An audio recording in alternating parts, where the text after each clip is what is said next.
Special में लेकर हाजिर हैं आपके सामने।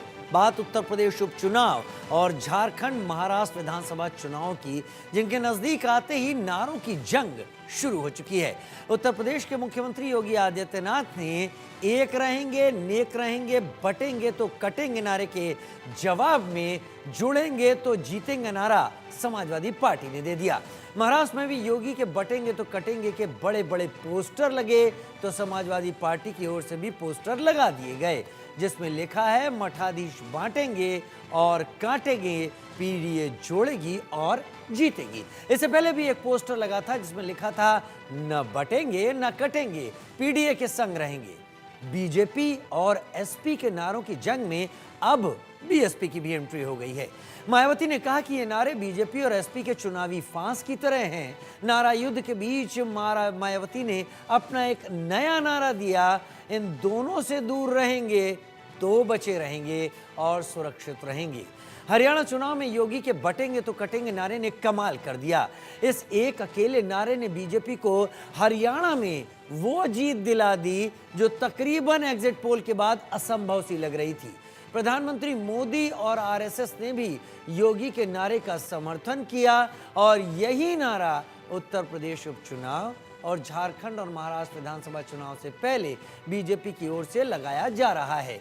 हिंदू वोटर्स को एकजुटता का संदेश देते हुए बीजेपी उत्तर प्रदेश उपचुनाव से लेकर झारखंड और महाराष्ट्र में भी भगवा लहराना चाहती है। उधर विपक्ष ने भी नारे की काट नारे से ही देने की तैयारी की हुई है।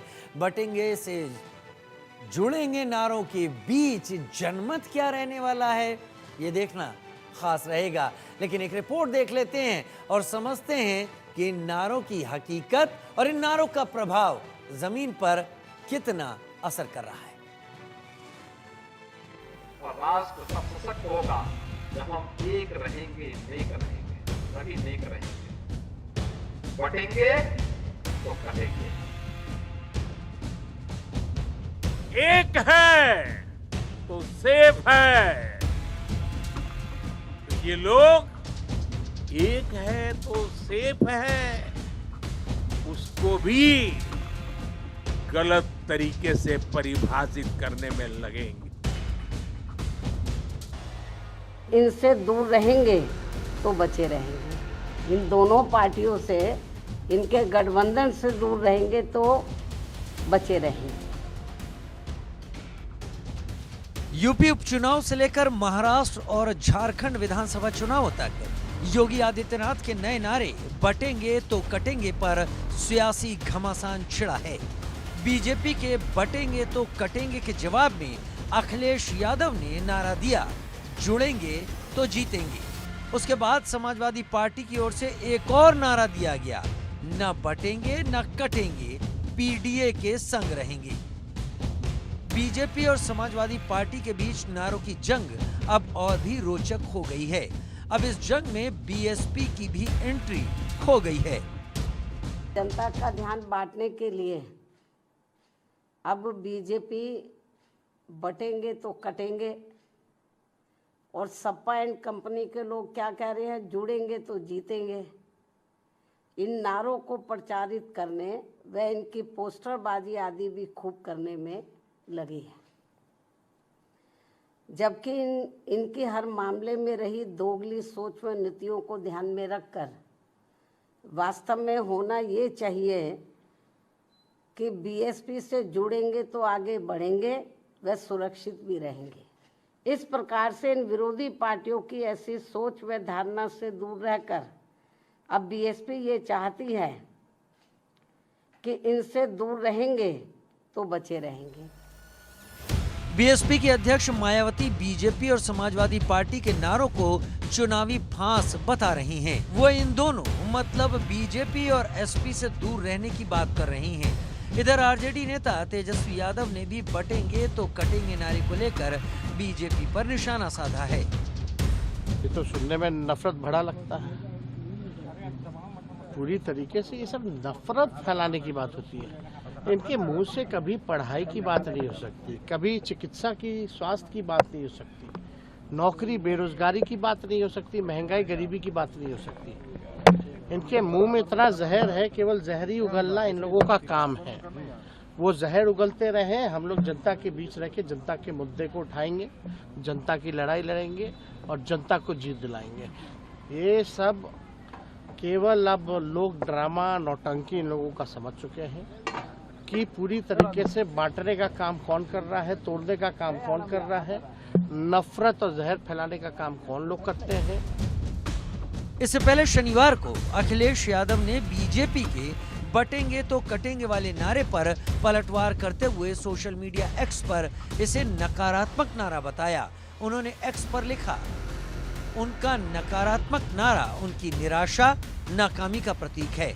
इस नारे ने साबित कर दिया कि उनके जो गिनती के 10% मतदाता बचे हैं, अब वे भी खिसकने की कगार पर हैं।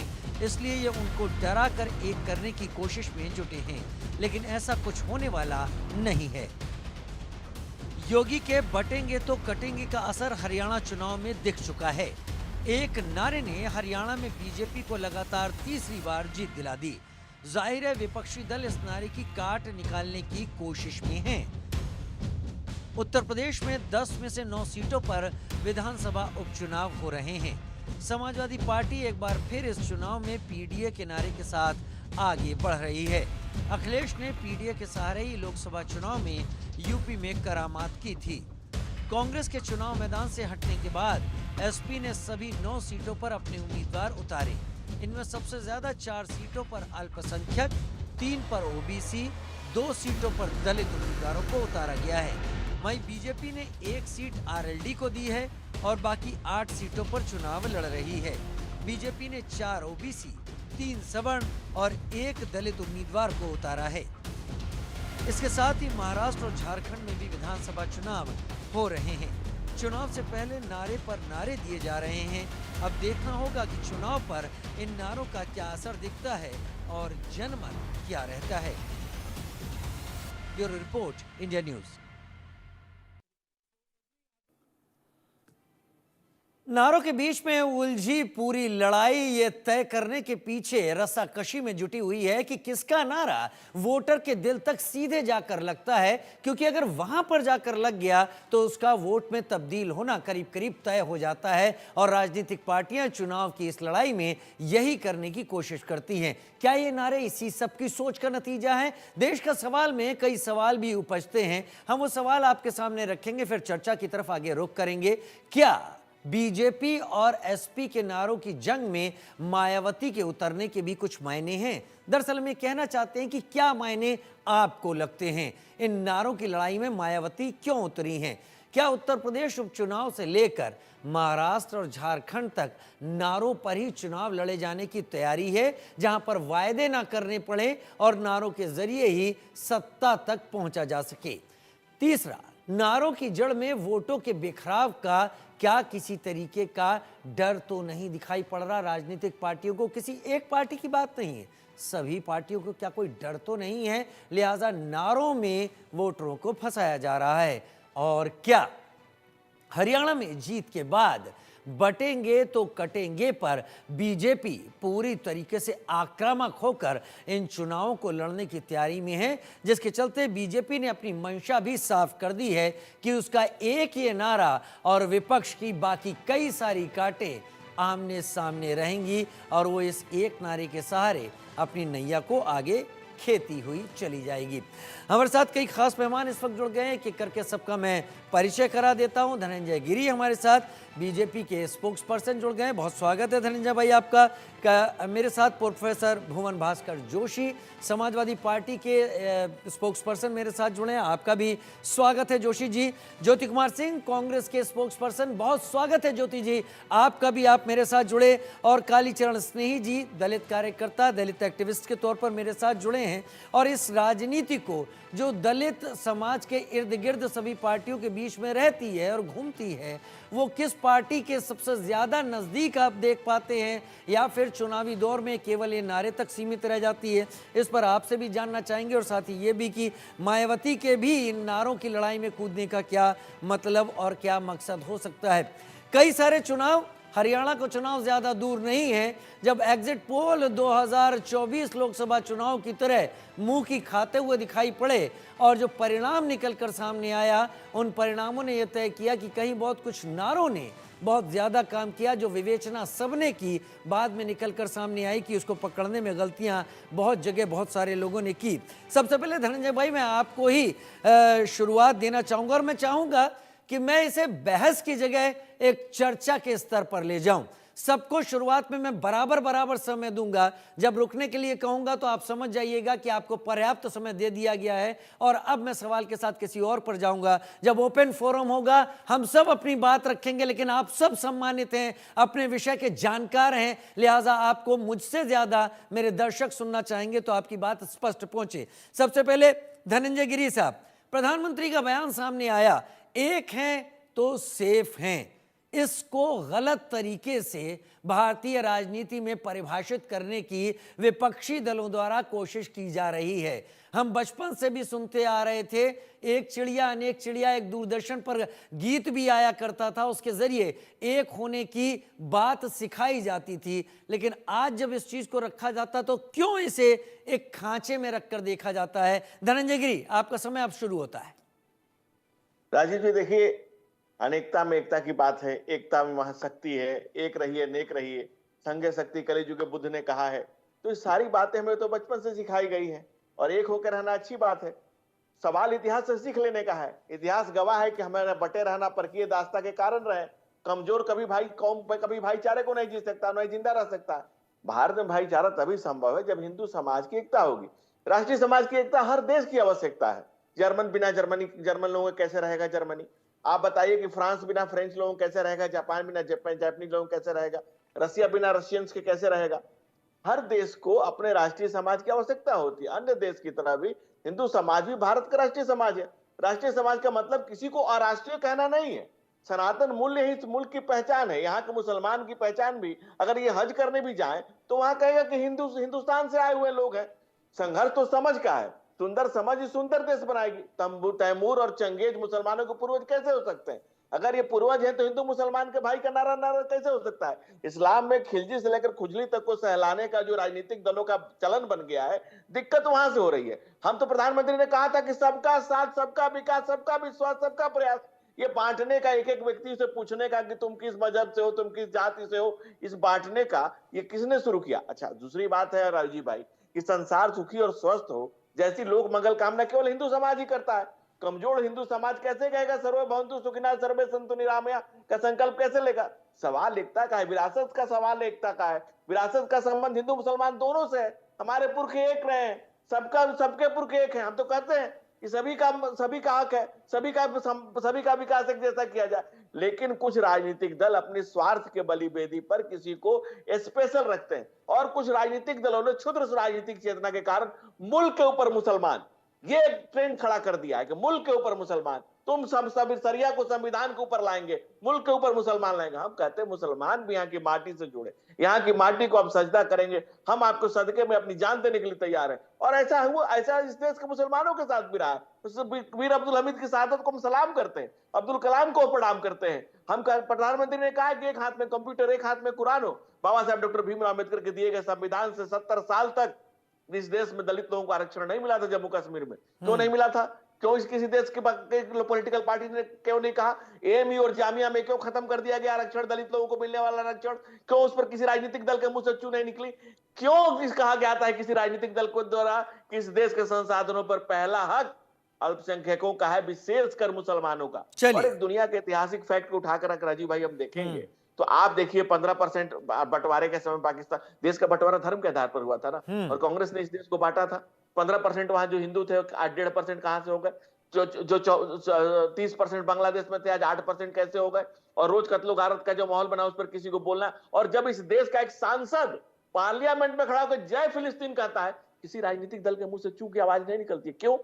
ये मुनाफत और मक्कारी इस देश की जनता नहीं समझ रही है। ठीक है कि क्यों नहीं बोल रहे हो तुम? ठीक है, आपने अपनी बात रख दी, लेकिन फिर भी मैं आपको 15-20 सेकंड का और समय दूंगा, इससे पहले कि प्रोफेसर भुवन भास्कर जोशी के पास जाऊं। आपने हिंदू समाज के एक रहने की बात कही। मैंने कहीं भी उत्तर प्रदेश के मुख्यमंत्री को किसी धर्म का नाम लेते हुए नहीं देखा।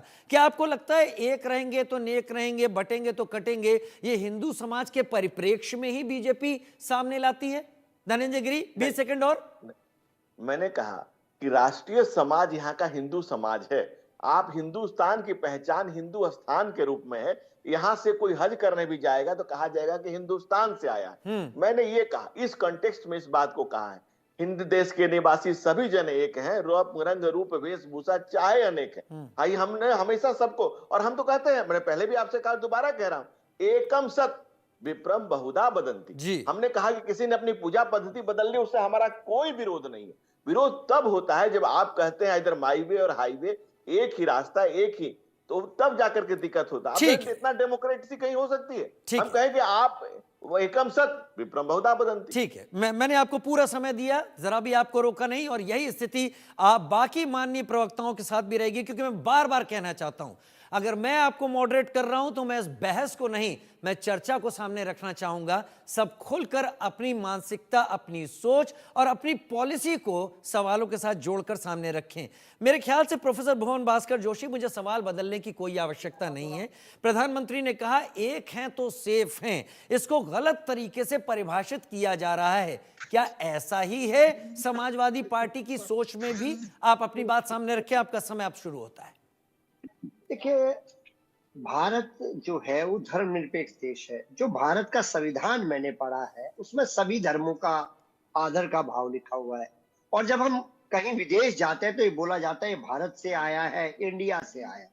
भारतीय जनता पार्टी के प्रवक्ता साथी क्या कहे उनका विषय में उस पर नहीं जाता, वो उनकी विवेचना है, उनकी जो फैक्ट्री है विचारों की वो कहां से चलती है और उनकी नफरत की राजनीति कहां से चलती है, ये देश और प्रदेश जानता है और जवाब भी देने का काम करा। हम लोग किसके साथ आगे बढ़ रहा है ये प्रश्न है। समाजवादी पार्टी का विजन क्या है? मैं आपको समाजवादी पार्टी का, हम लोग किसकी बात करते हैं? हम कहते हैं इस देश की सकारात्मक राजनीति आनी चाहिए, इस देश में जोड़ने की बात होनी चाहिए। इस भारत देश का अगर डीएनए अगर हम निकालते हैं तो जोड़ने की बात होनी चाहिए। ये नहीं होना चाहिए कि बटेंगे तो कटेंगे। ये किस प्रकार का नारा, ये नफरती, ये किसको डराने की कोशिश हो रही है? ये भी देश और प्रदेश जानता। ठीक सा जवाब 2024 में इस देश की प्रदेश की जनता ने दिया है। भारतीय जनता पार्टी को आधा करने का काम पीडीए की ताकत ने करा है, ये सामाजिक न्याय की ताकत ने करा है, जाति जनगणना की मांग ने करा है। ये आधे होने के बाद भी जिस प्रकार बिलबिला रहे, पूरा देश और प्रदेश इस बात को समझ रहा है। और ये देश की प्रदेश की जनता, इनको 30 करोड़ उत्तर प्रदेश की जनता ने पहले भी जवाब दिया लोकसभा में, और ये 10 उपचुनाव 9 अभी हो रहे, एक और होगा। 10 उपचुनाव में इस प्रदेश की जनता इनको ठीक ठाक जवाब देगी। और यही वही लोग हैं, ये भारतीय जनता पार्टी के लोग हैं जिन्होंने एक याचिका भी दायर करी थी कि इस देश के संविधान से धर्मनिरपेक्ष शब्द और समाजवाद हटा दिया जाए, जो कि देश की सबसे बड़ी कमजोर ताकत बनाने की कोशिश कर रहे थे संविधान को। ये दो लोग नफरत करते हैं इस देश के संविधान से, देश के संविधान की भावना को तोड़ना चाहते हैं। और उस मैं धन्यवाद प्रकट करना चाहता हूं आपके चैनल के माध्यम से सर्वोच्च न्यायालय का, उसने इन दोनों शब्दों को हटाने का संविधान से जो दायर याचिका थी उसको मना करा कि हम लोग से धर्मनिरपेक्षता नहीं हटाएंगे, समाजवाद शब्द नहीं हटाएंगे, क्योंकि समाजवाद के द्वारा ही अंतिम खड़े व्यक्ति को जस्टिफाई मिल सकता है। जाति जनगणना की मांग आप देख रहे हैं, जाति जनगणना की बात पूरी हो सकती है, सामाजिक न्याय की लड़ाई पूरी हो सकती है, पीडीए की लड़ाई को आगे बढ़ाया जा सकता है। हम लोग पीडीए को छोड़ेंगे, पीडीए में ताकत बनेगा। और पिछड़ा दलित अल्पसंख्यक के जो हमारे नेता माननीय अखिलेश यादव ने कहा है, आधी आबादी अगर ये मिलकर देश की ताकत बनने का काम करेगा, जोड़ेंगे और ताकत बनने का काम करेंगे। हम जानना चाहेंगे कि आप ठीक है, प्रोफेसर भुवन भास्कर जोशी ने अपनी पार्टी की लाइन सामने रख दी और उन्होंने इस लाइन में यह साफ स्पष्ट कर दिया कि जो सोच बीजेपी लेकर आगे चल रही है वो उनकी लाइन नहीं है।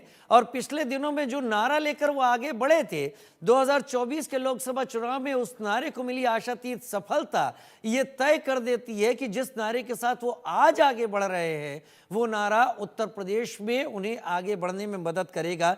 लेकिन क्या समाजवादी पार्टी उपचुनावों तक अपने को सीमित रख रही है या एक बड़े पर्सपेक्टिव में सोच रही है? चर्चा आगे चले। चलेगी तो और समझ में आएगा। मैं ज्योति कुमार सिंह जी के पास जाना चाहूंगा, कांग्रेस के स्पोक्स पर्सन मेरे साथ जुड़े हुए हैं। ज्योति भाई, मुझे नहीं लगता पहले सवाल के लिए मैं आपके लिए कोई अलग सवाल सामने रखूं। मैं प्रधानमंत्री के जुड़े हुए वक्तव्य को ही सामने रखते हुए आप पर भी आऊंगा, जैसा बाकी दोनों स्पोक्स पर्सन पर आया।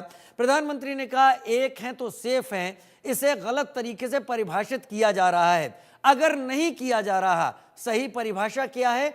आपका समय अब शुरू होता है। मुझे उम्मीद है सब आपको आराम से शांति के साथ सुनेंगे।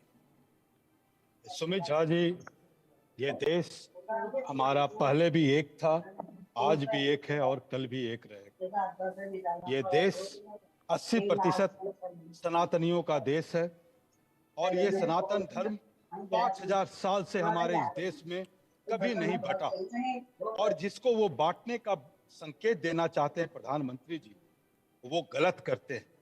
जब जब चुनाव आता है तो इस तरह की भाषा चीफ मिनिस्टर और प्रधानमंत्री के द्वारा बोले जाने का ये दुर्भाग्यपूर्ण ये बयान है उनका। आज का भी जो उनका जो मैनिफेस्टो है वो पूरा पूरा ध्रुवीकरण और सांप्रदायिकता के वायरस को फैलाता है। आज जो झारखंड में जो हमारे महा नेता भारतीय जनता पार्टी के एनडीए के नेता जो आज वहां पर जो बात की है अपने घोषणा पत्र के माध्यम से, वो टोटल ध्रुवीकरण सांप्रदायिकता के वायरस को फैलाता है। मैं कहना चाहता हूं कि अगर ये बातें जब आप I am sorry Sumit Rahi Sharma ji, sorry Rahi sir. हाँ बोले कोई दिक्कत नहीं, कोई दिक्कत नहीं है, मुझे ऐतराज नहीं है। मुझे मैं बड़े शांति के साथ आपका जवाब सुन रहा था। ज्योति जी अदरवाइज ना लीजिए, आप अपना जवाब दीजिए। राजीव शर्मा जी, जी बोलिए सर, बोलिए। Your voice is so good and loud and its effects is very नहीं, मुझे आपका वर्जन अपने दर्शकों तक पहुंचाना है और मुझे माध्यम की सीमाएं पता हैं। मैं केवल माध्यम हूं आपके और दर्शकों के बीच में। सर तो आज जो ये इलेक्शन हो रहा है राजीव शर्मा जी, चूंकि महाराष्ट्र और झारखंड के मद्देनजर जो इतनी तरह की बातें हो रही है कि बटोगे तो कटोगे, बटने की बात कब होती है?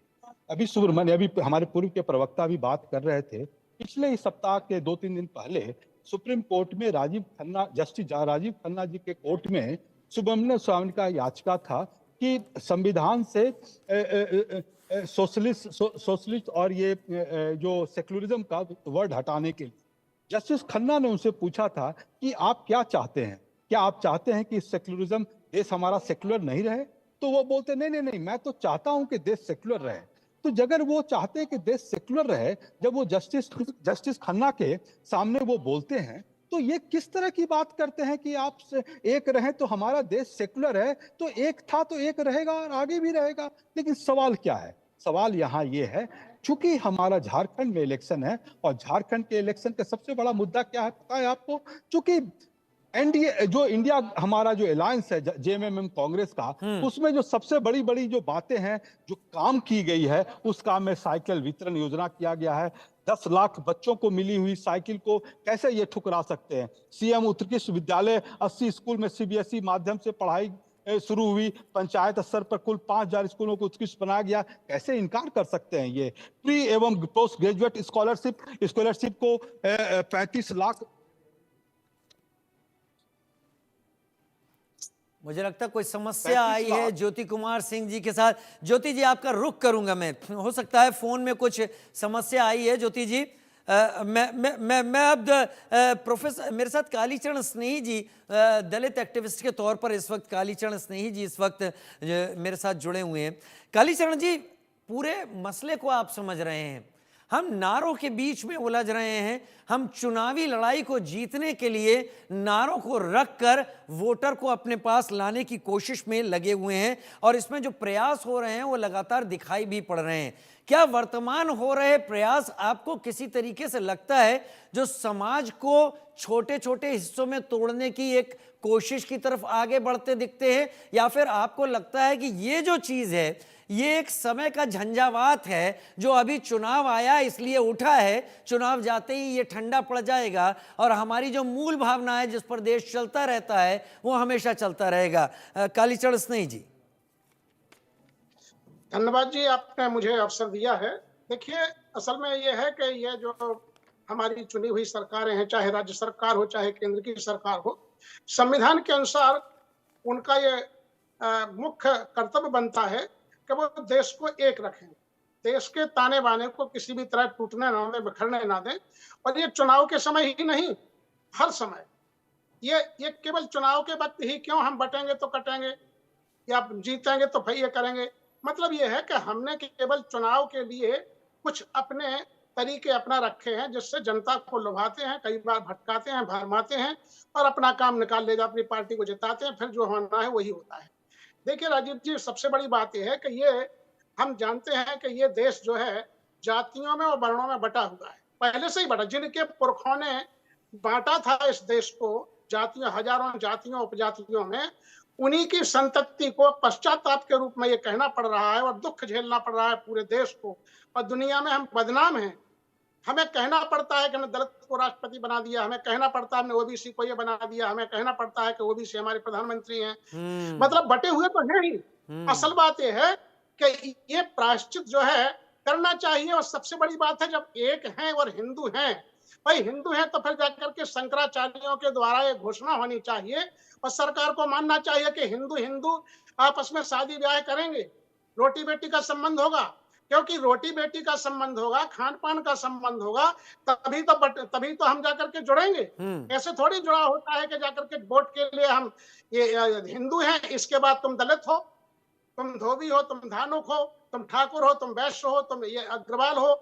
ये सब जो है शरीफाबाजी है। ये बहुत खतरनाक स्थिति में देश पहुंच गया है। हमने जो माहौल तैयार किया है, क्या डॉक्टर कालीचरण स्नेही जी, ये जो आपने कहा कि ये बहुत खतरनाक है, ये एक साजिश है, ये एक गलत परंपरा है, क्या इसमें आप किसी खास राजनीतिक दल को ही फोकस करते देखते हैं, या फिर आपको लगता है चुनाव दर चुनाव आते जाएंगे और सभी एक साथ इसको आगे बढ़ाने की कोशिश करते हैं? क्योंकि जब तक वोट नहीं एक हिसाब से आगे बनेंगे या वोट बैंक नहीं दिखेगा, तब तक कुछ नहीं होगा। बिल्कुल, देखिए आप जानते हैं पहले संविधान की आड़ लेकर के इंडिया गठबंधन आया था, लेकिन बाज मौकों पर संविधान उन्हें भी भूल जाता है। मतलब यह है कि सारे राजनीतिक दल अपने चुनावी हित के लिए, अपने समूह को मजबूत करने के लिए करते हैं।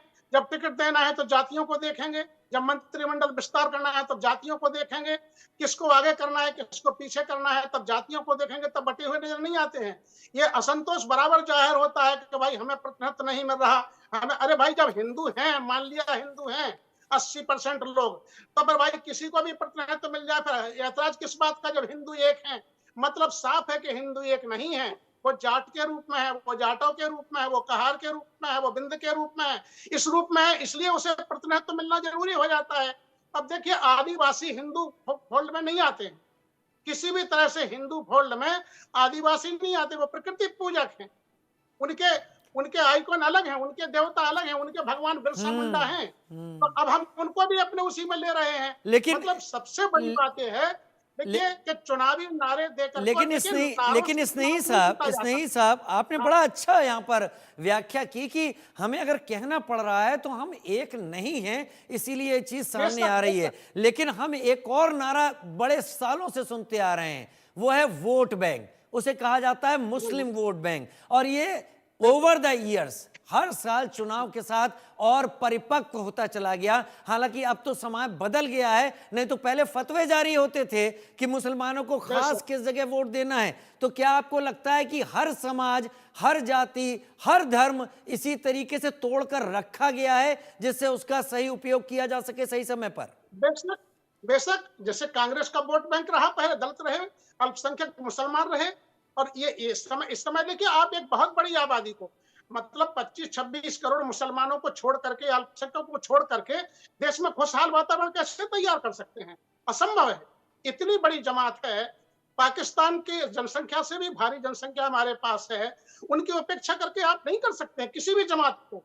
हम चुने हुए सरकार से उम्मीद करते हैं, वो जो चुनने जा रहे हैं उनसे उम्मीद करते हैं कि सचमुच में चुनाव के समय ही नहीं, देश को किसी समय न बंटने दें। जातियां जब तक रहेंगी तब तक राष्ट्रीय एकता फलक पर आना बमुश्किल है, बहुत मुश्किल है, सबसे मैं बड़ा मैं रोड़ा है। मैं वाकई बाबा साहब ने मैं कहा इस चर्चा से बहुत मुझे खुद को प्रसन्नता हो रही है कि आप लोग तर्क छुपा नहीं रहे हैं, आप तर्क खोलकर सामने रख रहे हैं। और आप जैसे सम्मानित जब पैनलिस्ट हमारे साथ हों तो जो